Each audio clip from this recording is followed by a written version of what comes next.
Inside the stroke unit at the University Teaching Hospital, recovery is now becoming more common than loss. In one corner of the ward, a patient slowly lifts his leg during a rehabilitation session. In another, nurses monitor vital signs. Just a few years ago, many of these cases would not have survived.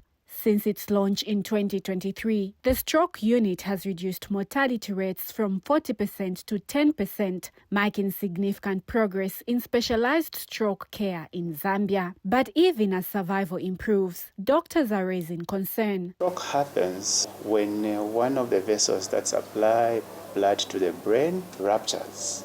So that means that you start bleeding in the brain. It's no longer a disease for the elderly. So now there is a high prevalence of stroke in the young adults. Dr. Chipale says many patients still present late. 4 hours, 30 minutes from the time the symptoms started, we'll be able to evaluate the patient in good time once we discover that the patient has got an ischemic stroke. Okay, that is a clot that has obstructed the blood vessel. We'll be able to give or administer a drug that dissolves this clot. So with that, then you are able to treat a stroke. Great.